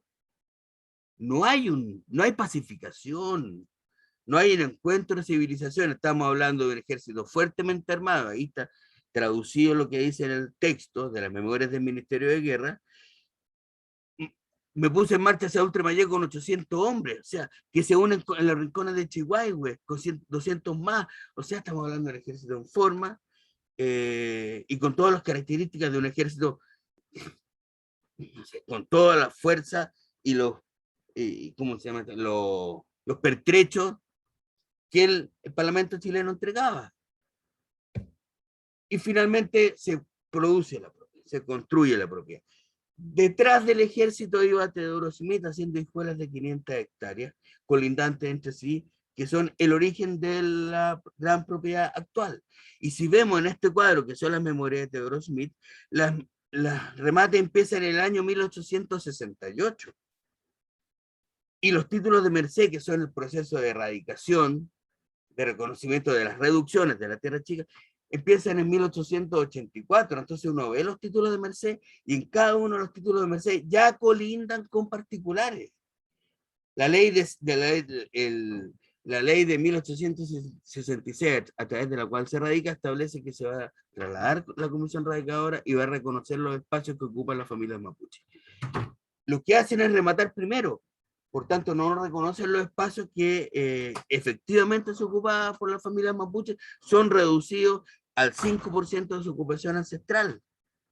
Y uno ve los títulos de merced, que me los he revisado todos, y colindan hacia la derecha, por el norte, una línea recta de 43 grados sureste. El pueblo mapuche nunca ha colindado por líneas geométricas. Colinda por quebradas, esteros, en ríos, alturas, pero no por líneas geométricas. Eso está hecho en una oficina. Eso está hecho en la Junta Almoneda de Santiago. Eso está construido por Teodoro Smith, porque todos tienen nombre de pueblo: Teodoro Smith, Puerto Varas, Puerto Saavedra. Y por tanto no se reconoce la tierra antigua. Y aquí está el origen del conflicto del Estado chileno con el pueblo mapuche actual, que no se reconoce las tierras antiguas, sino que se reconoce primero la propiedad particular. Lo que hay después son transferencias de dominio, de un empleo, hasta que llegamos hoy día. Se va transfiriendo, pero el despojo se produce acá. Acá hay otro mito con el que hay que romper, que el despojo territorial no se produce con la corona española, se produce con el Estado chileno. En un acto de Estado, en una propuesta de desarrollo país, cuyo costo lo asumen los pueblos indígenas, y no solamente el pueblo mapuche. Estos mismos años pasa lo mismo con los aymaras, con los quechuas, con la expansión hacia el norte. En 1888 con la anexión de Isla de Pascua. Son los mismos años de expansión del Estado chileno y que se crean proyectos de desarrollo país, lo que sería hoy día un proyecto de desarrollo país, cuyo costo lo asumen los pueblos indígenas y cuyo beneficio no les llega a ellos. Se remata el gran territorio. ¿Y cómo se va formando esta hijuela?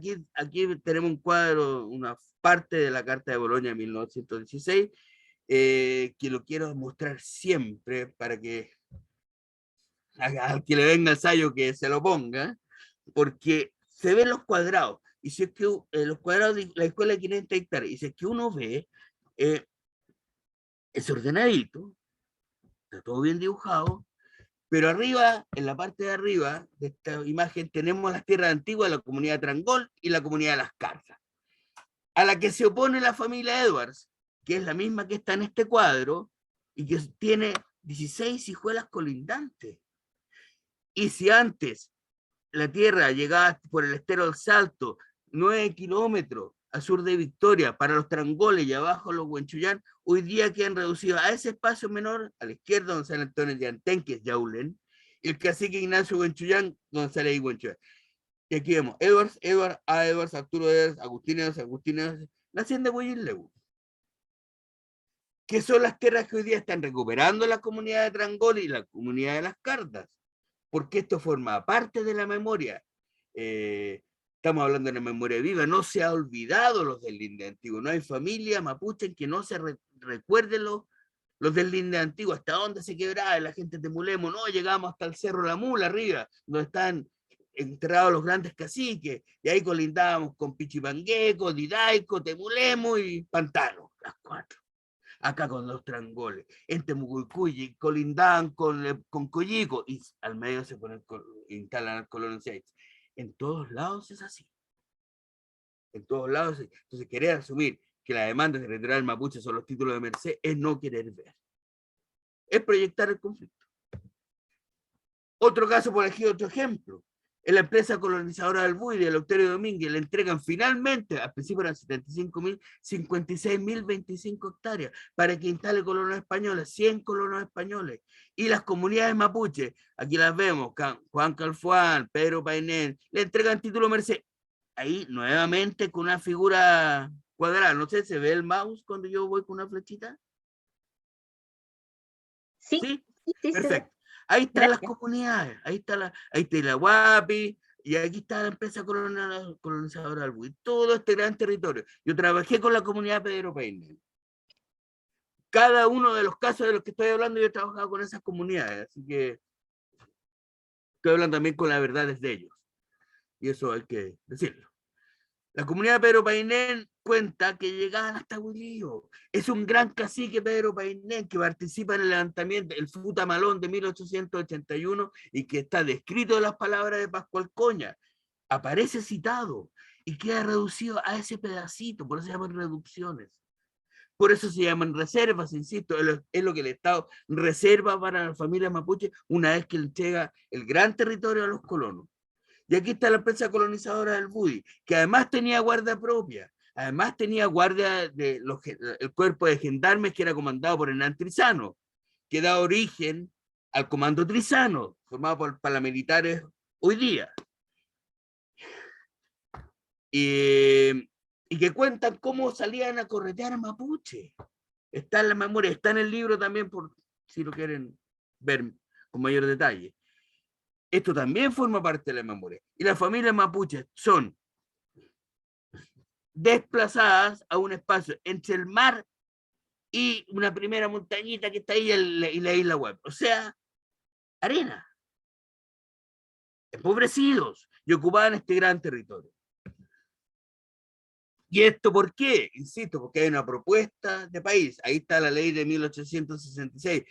De cada extensión de los territorios se levantará un plan en el cual se marcarán las posesiones indígenas y las que no han sido asignadas se reputan como territorios baldíos. O sea, se reconoce la tierra mapuche y lo demás se declara baldío.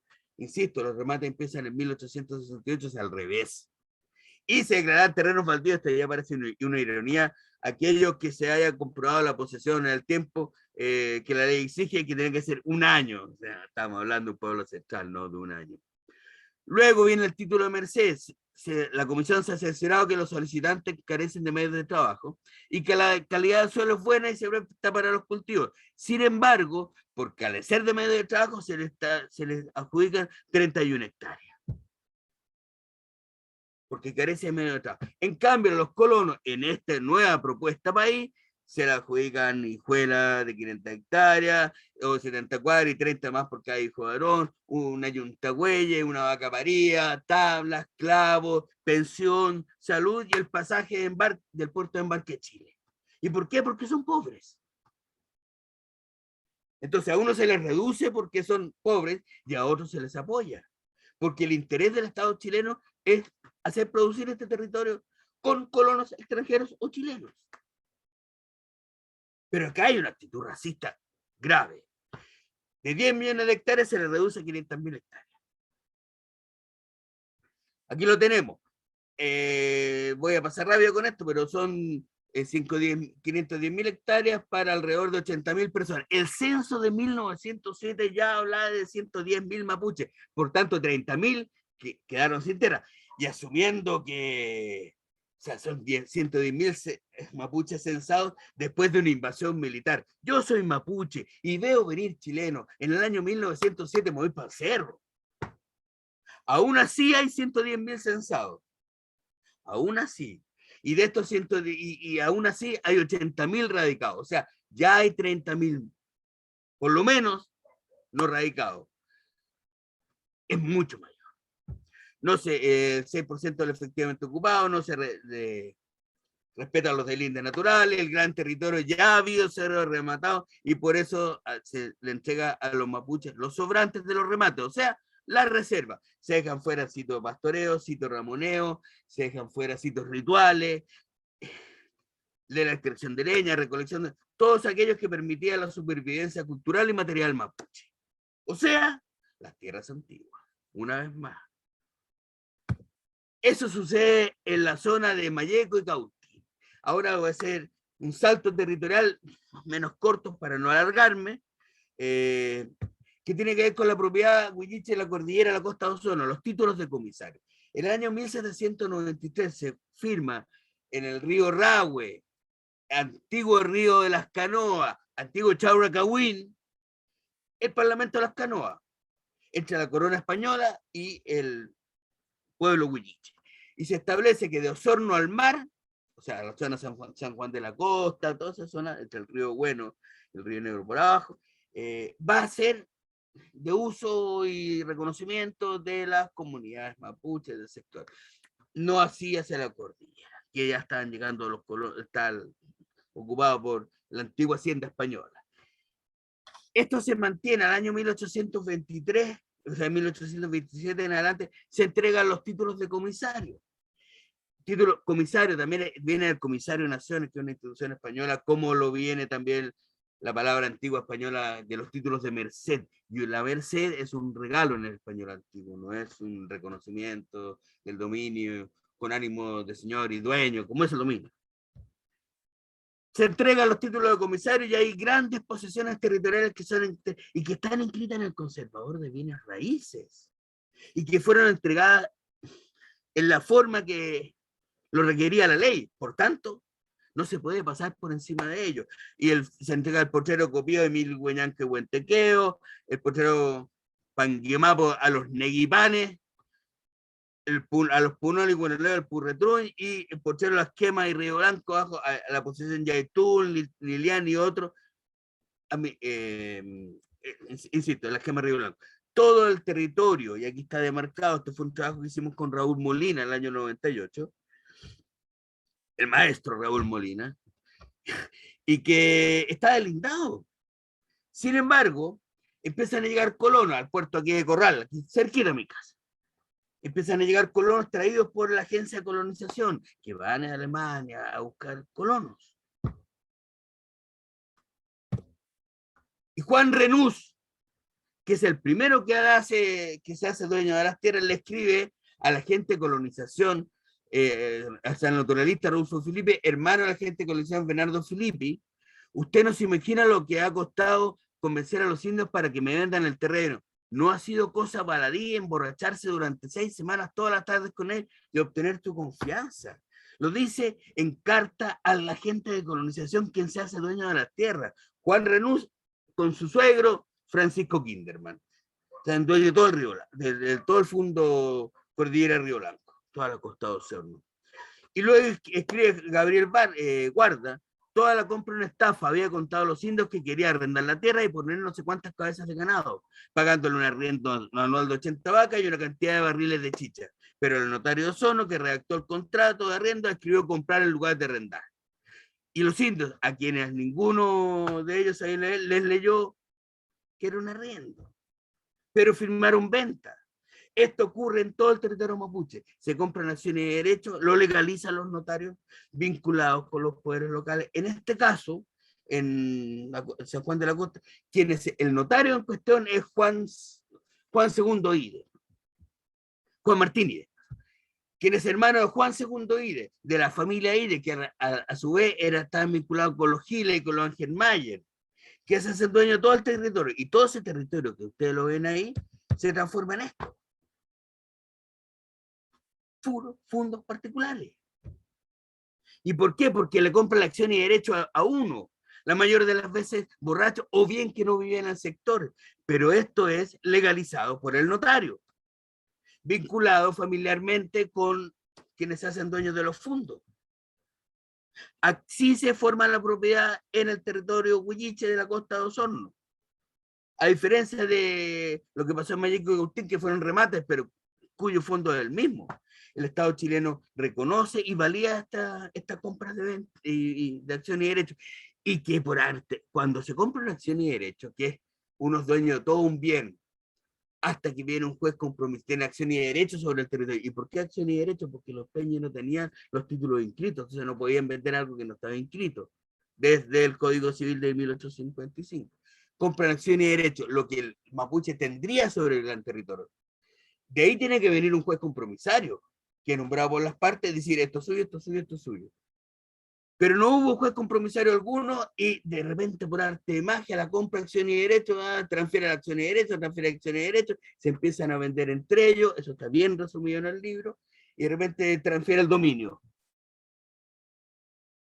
Nadie adjudicó, pero era Juan Martín Ide, hermano de los Ide, y los Ángel Mayer, los Giles, los Hot. Eso pasó en Osorno, y eso pasó también en toda la costa de Panguipulli, con los Stegmayer. Luego viene el terror, la expulsión, y que está detallado y en el texto del Parlamento Coscos, que está al alcance de cualquiera que quisiera verlo. ¿Qué pasa en Chiloé? El año 1823 la corona española entrega a los pocheros de Realengo. Quiero rescatar el caso de Juan de la Costa y Chiloé, porque generalmente habla del territorio mapuche, Arauco, Mayeco, pero también esto pasó acá. En Chiloé viene ¿cómo se llama? Un personaje, Antonio Quintanilla, que reconoce justo y precia las tierras ocupadas por los antiguos mapuches, ¿no? Y entrega los potreros de Realengo. Potrero porque es un gran territorio y Realengo porque son entregados en nombre del rey. Y se entregan en 1823. Chiloé se anexa al Estado chileno, a la República de Chile, en 1826. Por tanto, se ha entregado por la corona española con todas las formalidades que existían. Y se entrega el potrero Coihuín de Compro, el potrero Coitumao, el potrero Huildal, el potrero Incopulli, el potrero Coldita, Coinco. Y el año 1900, y los mapuches inscriben, y yo he tenido en mis manos los títulos de 1823. Y un trabajo que también hicimos con Raúl, y fueron entregados todos estos títulos a la familia mapuche. Y ahí está también documentada y avalada su demanda. No solamente son las tierras antiguas, así como algo en el aire, están documentadas, deslindadas.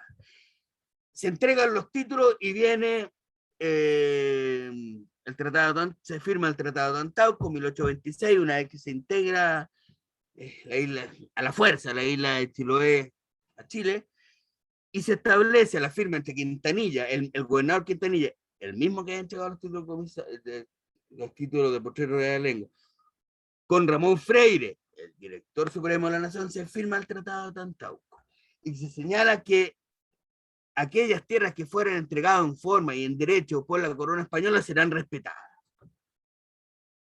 Y se respeta la propiedad, pero se le respeta la propiedad a los españoles y no a los mapuches. Entonces, al año 1900 se decreta fiscal toda la isla, ahí se ve, y a los mapuches se les reconoce todo lo que, una lineecita al borde mar, todo lo demás es decretado fiscal, el año 1900. El año 1906 aparece un personaje sórdido que es Manuel Alvarado. Aquí yo me he dedicado a tirar todos los nombres de toda la gente y en el libro están todos los nombres, pues, creo que es necesario, con todos los costos personales que pueda tener. Pero Manuel Saavedra le pide al juez, a Isaías San Martín, juez compromisario de la época, que remate los fundos. Y se hace dueño de las tierras como único postor. El aviso para los remates apareció en un lecherito en la notaría de Castro y en el diario de Castro. El camino que lleva a Castro se construye en 1854. Dudo que los mapuches han tenido conocimiento de este remate. Y se adjudica todos los fondos como único postor a nombre de la Sociedad Austral de Madera, que después se la vende a la Sociedad Explotadora de Chiloé, que son los mismos, Brown y Menéndez, los que están mandando cortar orejas y cabezas y pechos a las mujeres, Segnan y Yaganes, la Sociedad Explotadora de Tierra del Fuego, llegan acá. Y empieza la transferencia de los fondos, hasta que llegamos al año 2014, que se hace dueño de gran parte de estas tierras, la parte del sur, 153.000 hectáreas, Sebastián Piñera. Y se reúne con el obispo Iser, que era obispo de Ancud, y el obispo le dice, aquí este señor va a tener problemas, porque son tierras huilliches, y él dice, no, eso fue entregado por el Estado español, por tanto, el Estado chileno no tiene nada que ver esto, yo me lavo las manos. Olvidando que se firmó el Tratado de Antauco, donde se juntan las aguas Tantauco y forma un parque. ¿Y cómo se llama el parque? Tantauco. Lo que causó el escozor de la familia mapuche, y eso está documentado. Está en la prensa de la época. Así se construye la propiedad particular en Chiloé.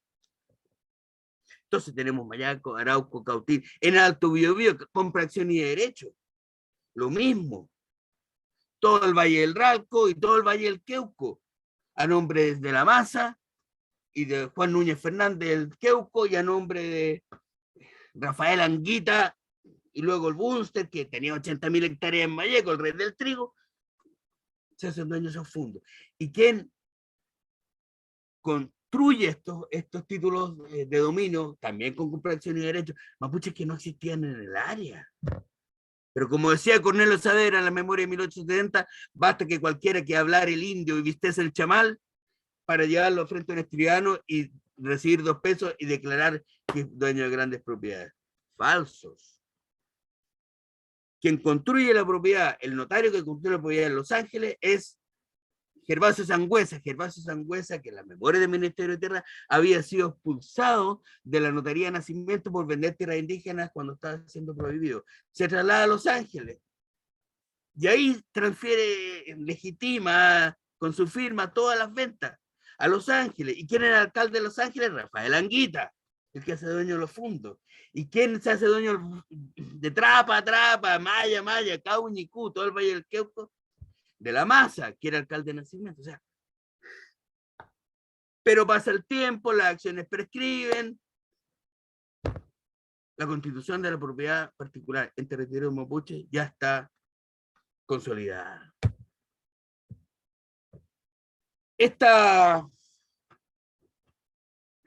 página, se dirá en las presentaciones, la quise poner porque tiene 4 elementos para mí fundamentales. Primero está la etapa del proyecto de la Comisión Parlamentaria de Colonización. El año 1912 se traslada al Gualmapu una comisión parlamentaria que estaba compuesta por miembros de las distintas tendencias, diputados y senadores, y se reúnen en Solchor, en Freire, en Gorbea, en Temuco, de un día tras otro, recibiendo las denuncias de lo que yo estoy diciendo ahora, además de los horrores de la expulsión posterior, porque los mapuches dijeron, nosotros nos vendimos, nosotros no nos movemos, entonces el Estado chileno, de la mano con los colonos, vamos expulsando a los mapuches. Y todo esto está documentado en el libro de la Comisión Parlamentaria de Colonización del Congreso Nacional, o sea, cualquier persona puede acceder a ello, está en internet. O sea, y con esto quiero decir que el Estado chileno no podía desconocer lo que estaba sucediendo. No podía desconocerlo además porque salía en la prensa, el diario de Valdivia, el Correo de Valdivia, no era un diario progresista, habla del despojo de los indios, cómo se forman las grandes fortunas, 1907, haciéndose accionista, comprando en acciones de derecho, poniendo ganado cercado, encerrando las rucas, incendiándolo y barbechando, flagelando a los indígenas, haciendo desaparecer a los indios. El diario, el Correo de Valdivia. En Osorno, los sangrientos sucesos de Forragüe, porque después, insisto, después de hacerse dueño, viene la expulsión de los mapuches. En Forragüe, 11 muertos, 2 heridos y 9 reos, todos mapuches. Atanasio Burgos había armado un título, se consigue una orden de la corte, y la orden de la corte manda un contingente carabinero, y empiezan a disparar hacia adentro. Y después las carretas que habían llevado para el desalojo, para llevarse los bienes de los mapuches, van sangrando hacia Osorno con todos los mapuches muertos. Esto se sabía, cómo se supo la marcación Painemal, un colono marcando a un mapuche como si fuera animal. El Parlamento Coscoso. Esto se sabe. Y se sabe además porque, como vemos en la foto de abajo, ahí están los loncos de San Juan de la Costa, Quilacagüín, La Misión, Osorno, Rahue. El año 1904, en las puertas de la Intendencia de Osorno. ¿Por qué? Porque iban a detallarle esto mismo. O sea, no se podía alegar desconocimiento. ¿Sigo? ¿Cuánto me queda? ¿O ya me pasé? Ya estamos en los 40 minutos. ¿Me puede dar 5 minutos más? Sí, por supuesto. Ya son un par Porque de preparé preguntas. para ver si alcanzamos a llegar hoy día. Bien. Ya. Luego, entre 1929, cuando se termina la erradicación, la reducción territorial mapuche, se pierden 100.000 hectáreas más, ya no son 500.000, son 400.000 hectáreas, con las corridas de cerco, con los arriendos de 99 años, cosa que está todo documentado, insisto, todo documentado. Y viene la reforma agraria, entonces se juntan, me acuerdo una vez hablando con el gran Jackson Cho, el ministro de Agricultura de Salvador Allende, y antes el ministro de INDAP, con Frey, dice Allende, le dice, Jack, ¿qué hacemos con los mapuches? Y Cho le dice, apliquemos la ley de reforma agraria. Y se aplica la ley de reforma agraria para reconstituir parte importante de las tierras antiguas, en un momento, y también se crea el convenio CORA 5, Procesión de Reforma Agraria para las nuevas generaciones que poco saben de esto, Procesión de Reforma Agraria del Departamento de Asuntos Indígenas, TACIN, en que se entrega de oficio, se devuelven de oficio aquellas tierras que fueran perdidas dentro del título de merced. Y se expropian por parte importante de fondo 152.000 hectáreas durante todo el gran proceso. Y se forman los asentamientos, las cooperativas, los centros de producción mapuche, con un recuerdo muy hermoso de aquel tiempo. La gente se alimentaba, la gente tenía zapatos por primera vez. Estaba el pool de maquinaria, que había unos tractores rumanos, así bien del otro lado del muro, bien así, poco taquillero, pero que andaba comunista, los tractores andaban. Y detrás venían colosos y iban recogiendo lo que producían los asentamientos cooperativas de centro de producción mapuche. Y se les pagaba, y con ese trigo se alimentaba Chile. Un muy buen recuerdo de aquel tiempo. Y que en parte se reconstruyen las tierras antiguas. Y las tierras reducidas de oficio. Sin embargo, empieza de nuevo el mercurio. En este caso, el diario Austral. Amenaza de toma, hace el MC, una nueva escalada de tomas viene de nuevo creando las condiciones para el golpe de Estado, que en la Araucanía, en Gualmapu, comienza antes que en el resto de Chile. Ya en fines de agosto, los elementos del aeropuerto Maquegua están en Nehuentúe ya reprimiendo. Es anterior. Y viene la reforma agraria, entonces la tierra vuelve a poder ser dueño de la Junta Militar. Hemos preferido el diálogo y el arreglo de lo bueno, conscientes de usted como nosotros desean un mismo fin. El diálogo y el arreglo de la buena, con quienes produjeron el terror en el territorio mapuche, que está documentado en la Comisión Reti. Se pierden las tierras recuperadas. Cuando se forman asentamientos en el parcelamiento, dejan afuera a los mapuches.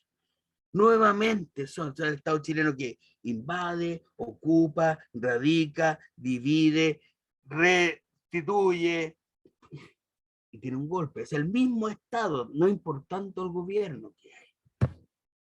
Y se crea el mundo forestal con todo lo que ya todos sabemos, cuyas propiedades, insisto, vienen de este momento original. Chile se transforma en país forestal, se bonifica el 75% de la plantación, se declaran inexpropiables y no tributan.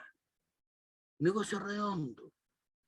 Con todos los efectos que tiene para la familia mapuche, la desecación de las aguas corrientes, la alteración de la biodiversidad, la contaminación de los huertos familiares, porque pasan los aviones tirando pesticidas y no cae justo en el fondo forestal, también cae en los invernaderos familiares, en los huertos familiares.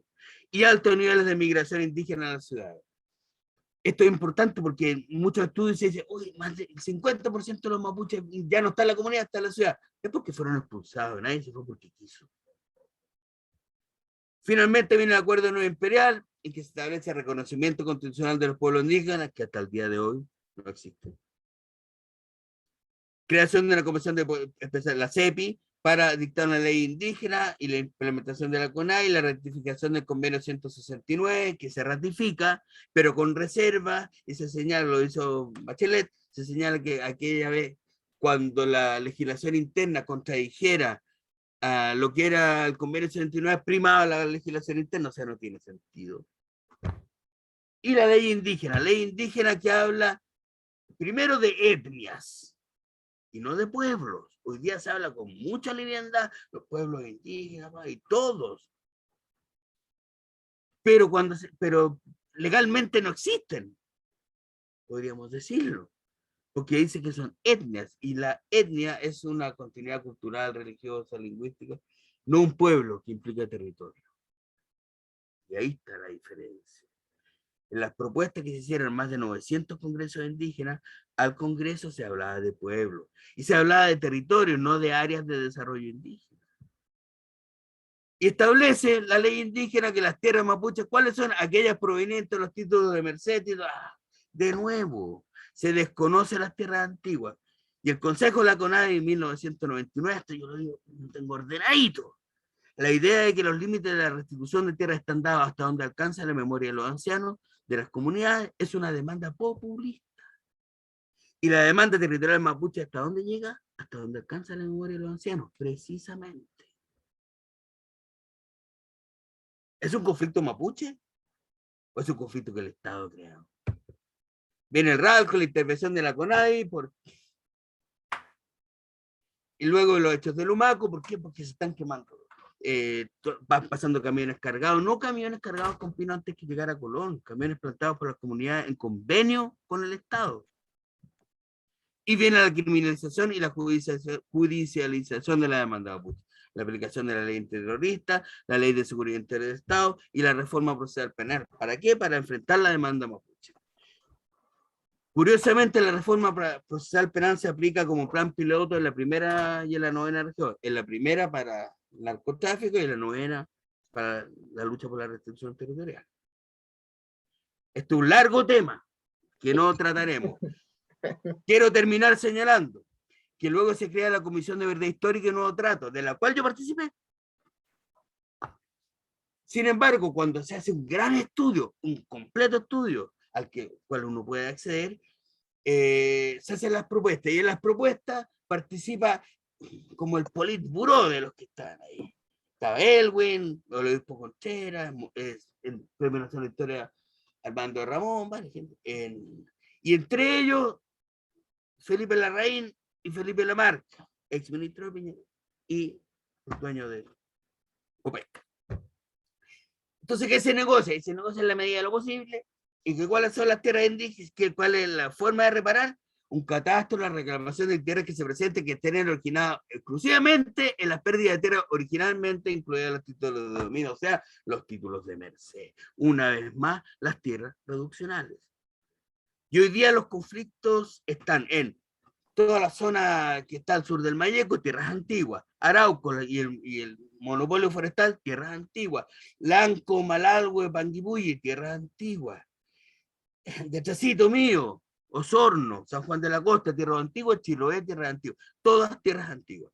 Tierras antiguas que son reconocidas por la Declaración de Derechos de los Pueblos Indígenas de la Asamblea General de las Naciones Unidas, que declara, de la cual el Estado chileno es parte, que los pueblos indígenas tienen derecho a las tierras, territorios y recursos que tradicionalmente han poseído y ocupado, utilizado o adquirido. O sea, las tierras antiguas. Eso. Perfecto. Muchas gracias, Martín. Uy, y de todas maneras no va a ser la última vez que nos veamos. Te vamos a invitar acá a la facultad. Te quiero leer algunos comentarios y hay un par de preguntas, a ver si logramos contestarlas en el tiempo. Peñi, se repite la historia en un escenario distinto, nunca más, en los libros de historia. Después dice Juan Quidel, las incursiones inician en 1840 aproximadamente, lo que no se conoce por el Estado chileno. Y después acá dice, a restituir la verdadera historia, primeras naciones, pueblos originarios. Y otro comentario que es parecido, la verdadera historia debe estar en los centros educacionales. El Estado chileno lo tiene oculto. Y acá viene la primera pregunta de Gastón Cárcamo. Respecto a la exposición y en relación a algo muy de contingencia, profesor Correa, ¿qué opina respecto a la indemnización del Estado de Chile a la familia Lunzinger-Mackay? Yo creo que tiene que ver con... a ver, Pero me están... Voy a buscar el tiro. Ahí está bueno mi ringtone. Sí. Los Ángeles Negros. Bueno, yo creo que es desproporcionada. Es desproporcionada y tiene que ver con lo que han salido también en la prensa, que todas aquellas familias que no han sido auxiliadas por Carabineros también deberían ser no sé, indemnizadas de esta forma. Aquellas familias en la calle, un violador, todas deben ser indemnizadas. Pero acá hay una decisión más política, y yo creo que tiene que ver también con el populismo y de quién gobierna. Tiene que ver con eso. Y con esto están dando un ejemplo de que se está optando por el orden, por la paz, más con enfrentar efectivamente todo lo que es la demanda territorial mapuche. Yo creo que se quiso dar una imagen, eso es. Perfecto. Mira, acá dice Ricardo Labra, la demanda... ¿Ricardo cuánto? Labra. Ricardo Lagos, entendí. Labra, ¿no? Sí. Este es un arqueólogo, antropólogo, y Ya, aquí está bien. trabajamos juntos. La demanda, como usted indica, no son de títulos de merced, sino de tierras ancestrales. Entiendo que usualmente dichas tierras se consideran como el espacio entre el Biobío y el Recloncaví. ¿Habían tierras no ocupadas por población mapuche en dicha extensión? No ocupadas, perdón. ¿Habían tierras no ocupadas por población mapuche en dicha extensión? La demanda por las tierras ancestrales son históricamente ocupadas eventualmente con límites internos georreferenciales o es todo el territorio entre el Biobío y el Golfo de Reloncaví? En general... Es bien larga la pregunta. Piensa en el estatus actual de los terrenos y que quizás no eran habitados en los tiempos de la soberanía mapuche. Muchas gracias por la presentación. Ya. Mira, yo no sé, por ejemplo, todo lo que es el estado de Reloncaví, Puerto Montt, fue de muy temprana ocupación por la corona española y se quemó todo el territorio. Luego, la situación no es fácil, porque en definitiva, quienes conocen el espacio territorial, quienes conocen los delimitos antiguos son los propios lofi territorios mapuche. No es que esté escrito. No, la comunidad de Temulemo llega, eso forma parte de la memoria. Y yo creo que la forma de enfrentarlo es con voluntad política. O sea, escuchar efectivamente a los mapuches que están demandando tierra y que en muchos casos, aunque no se diga la prensa, están ocupados efectivamente. Lo que ha sido la recuperación territorial en los hechos y en la reconstrucción de los territorios hace mucho tiempo que está ocurriendo. Y ha sido así. El trabajo mío ha ayudado de alguna forma a documentar la legitimidad de la demanda. No tengo certeza, podría decir algo, pero no tengo la certeza, respecto a espacios territoriales que no hayan sido ocupados. En general, es peligroso también lo que plantea aquí el amigo, porque cuando se redujo, se decía, aquel espacio no lo están ocupando, pero eran los espacios de ramoneo, pastor, no tenían rucas, pero sí tiraban los animales. O sea, ¿cuál es el espacio efectivo que se ocupa? ¿Me entiendes? No, aquí no tienen ruca, entonces, ¿qué es lo que hace el Estado chileno? Reconoce el huerto, los cercados. Esto es lo que ocupan. Esta es su casa, en términos chilenos. Pero no puedes tener animales grandes, porque no está deslindado, porque los animales grandes pastorean 1 hectárea y no está cercado. Entonces yo creo que hay que tener bastante cuidado con eso, de limitar cuáles fueron los espacios territoriales antiguos. Perfecto. Mira, voy a leer varios comentarios. Maritza Canquil dice, queda claro que el Estado chileno es responsable en la mala utilización de las tierras. Damaris Garrido, excelente exposición. Y aquí hay una pregunta. Carlos Pérez, ¿existe documentación sobre la historia del despojo de otros pueblos originarios? No sé si tan detallado, pero sí al norte está claro, por ejemplo, qué pasó con el pueblo de Mara, qué pasó con la llegada de las mineras, eso está documentado. Con Raúl trabajamos también con con todo lo que fue la usurpación de Las Vegas y bofedales y acuíferos con el pueblo Coya y con el pueblo Dieguita. Está documentado, son distintas historias, pero que la documentación existe, está. Cómo llegan las mineras al territorio chileno, al territorio quechua, al territorio aymara, cómo es la pérdida de tierra en los Ayllus de San Pedro de Atacama, todo eso está, todo eso existe. Es como, yo creo que pasa un poco con, yo soy más viejo ya a esta altura, duele decirlo, pero es verdad. Es como un poco lo que pasaba en dictadura. Hay mucha gente que ha dicho, yo no sabía, yo nunca me enteré, yo nunca tuve acceso. El que quiere saber, sabe. El que quiere buscar antecedentes, los busca, y no tengo la menor duda que en este tema los va a encontrar. La usurpación de tierras, y es distinto, por ejemplo, en el territorio Coya, son unos tremendos territorios con un pedacito de vega, pero ese pedacito de vega es el que sirve para el pastoreo, para el ramoneo, para alimentar los animales, para sobrevivir. Eso, la usurpación de las aguas por las mineras, por ejemplo, está documentado. Lo que son aquí las forestales, en el norte son las mineras, pero está documentado. El que quiera saber, sabe. Perfecto. Mira, unos comentarios más y ya vamos a ir cerrando. Loreto Salamanca, gracias Martín, ya estoy leyendo tu libro. Ana Ancapi, perdón. Chartumay, Martín, seguimos aprendiendo de cómo se ha perdido las tierras. Maritza, gran tema. Juan José Flores, muchas gracias Martín por tan interesante exposición que nos aclara tanto el proceso histórico de nuestros pueblos. Nuevamente, un gran encuentro de la facultad.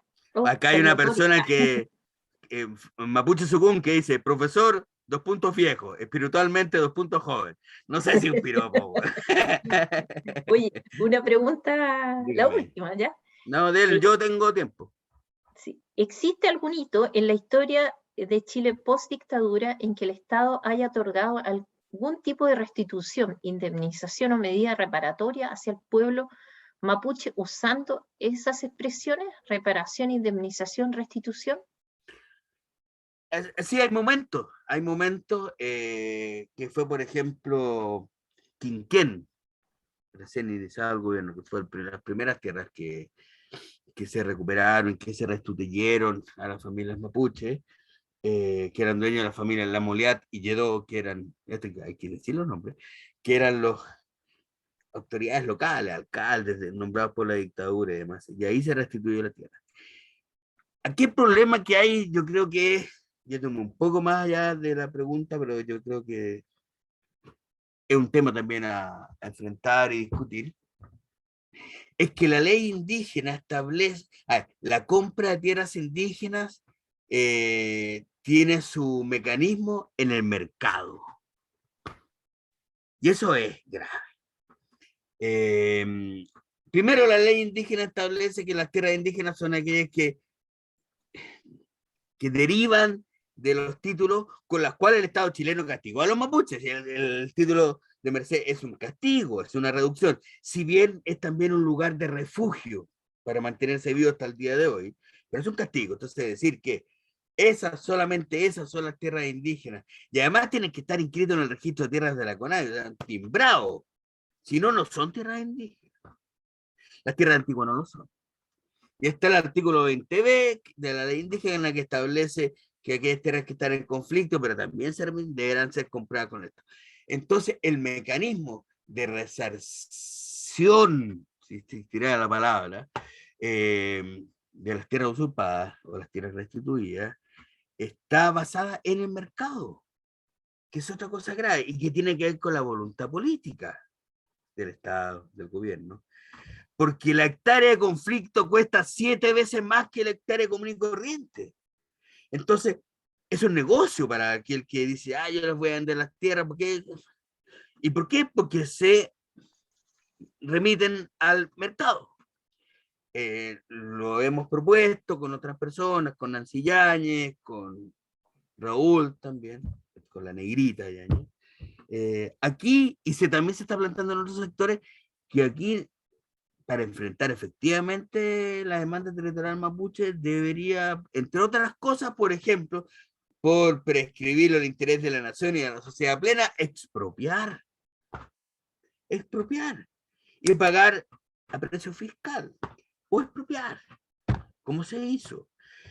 Pero para eso tiene que haber voluntad política, y esa palabra mucha gente no la quieren ni escuchar. Pero yo creo que por ahí va la cosa. Si no existe voluntad política y cambiar los parámetros de la negociación de los valores de las tierras, y también la posibilidad de expropiar tierra por requerirlo el interés común. Los pueblos indígenas son a lo menos el 10-12% de la población según los últimos censos. Por muy malos que sean estos últimos censos, ya hablan de aquello. Entonces yo creo que un tema que va más allá de la demanda territorial mapuche, que va más allá del pueblo mapuche, que va más allá del pueblo aymara, quechua, coya, diaguita, aymara, rapanui, selknam. Yo creo que es un tema que debería importar a la sociedad chilena en su conjunto, para hacer finalmente un país de verdad. Bueno, Martín, mira, hay varios comentarios que quisiera leer y ahí ya vamos a terminar. Dele nomás, país. Juan Quidel dice, los abuelos decían que si hasta los pájaros saben cuál es su hogar, como nosotros como mapuche no vamos a saber cuál es nuestro territorio. Bonita reflexión. Claudia Rodríguez dice, no es necesario que el territorio esté habitado para que sea parte del territorio indígena, sino el que se siente como propio, donde habitan los espíritus, donde se realizan otras actividades no necesariamente económicas. Efectivamente. Roberto Campos dice, para Isla de Pascua el trabajo de Rolf Foster. Isabel Orellana dice, cuando no se conoce la cultura de por qué las tierras se dejan descansar, se piensa que no se usan por flojera. Hay que aprender de la relación de Mapuche y tu tierra para opinar. Muy bonito. Mire, ¿sabe qué? Voy a interrumpir. A mí me va a tener que sacar a palos acá.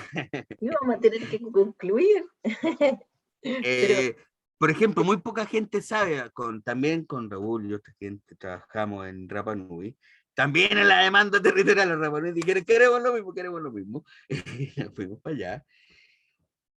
El pueblo Rapa Nui, una vez que se anexa la Rapa Nui al Estado chileno, Policarpo Toro, toda esa historia que nos enseñan, pero que llega hasta ahí nomás, y con suerte la vemos en el Mampato, ¿se acuerdan de esa revista? Con Ogu y Rena, y todas las cuestiones, y me gusta Palito Mí, decía el Don Brón. Es ocupado. Luego llega la Williamson Bafur, se arrienda la isla entera. Gran parte de la población Rapa Nui actual tiene ascendientes hijos de las violaciones que efectuaron estos personajes. Entonces los pinchaban con un remedio que les daba a los caballos y les crecía y los metían al leprosario, y vamos violando mujeres. Eso pasaba en Rapa Nui hace muy poco tiempo y eso no se cuenta. Los Rapa Nui recibieron carnet de identidad el año 1964. Ayer, recién en ese momento, en 1964. Era viejo, pero yo ya había nacido.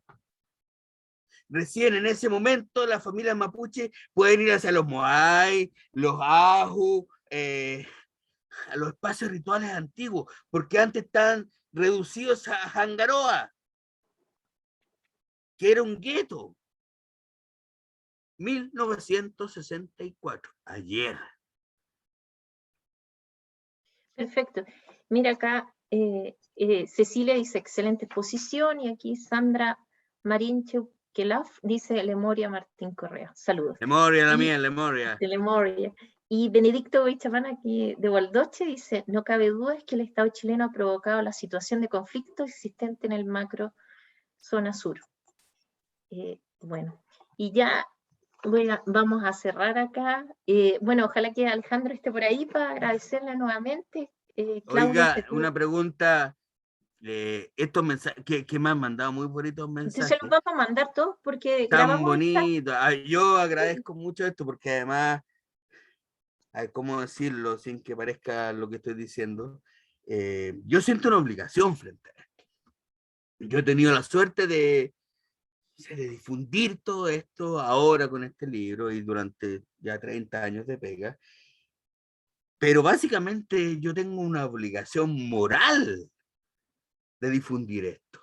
Y agradezco las palabras de, no sé, de agradecimiento también hacia mí, porque yo soy el más agradecido. Eso. Bueno, ahí le vamos a dar el desafío a Alejandro, aquí todos los de la facultad, para ver cómo podemos difundir Contratarlo, aún más, porque estoy quizás con los cesante. estudiantes, invitarlo a los cursos. No, Tenemos contrátenme, yo talleres. necesito pega. Perfecto, aquí tenemos una profesora en Sociedad y Territorio de la facultad, Es que, Alejandro también, que está en industria, que yo creo que hace falta harto difundir esto para nuestros profesionales, en este caso ingenieros y científicos de la Facultad de Ciencias Físicas y Matemáticas de la Universidad de Chile, donde tenemos ahí un programa de pueblos indígenas que estamos dándole mucho para tener profesionales responsables del MAPU, tanto en el norte como en el sur, de toda la región.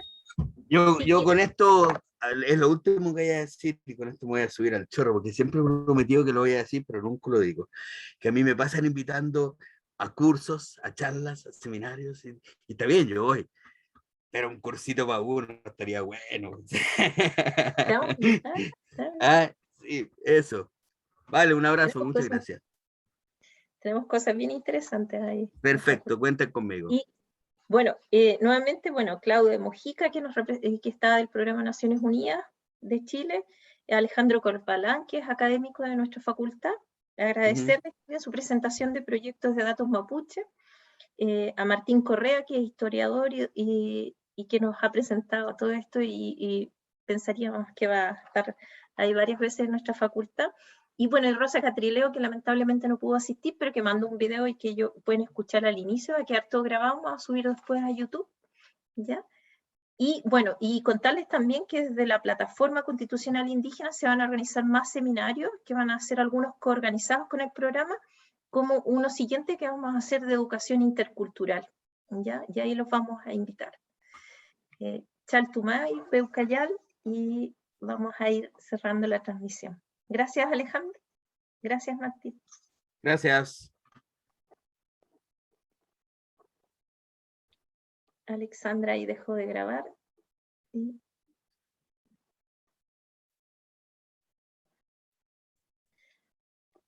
Voy a finalizar.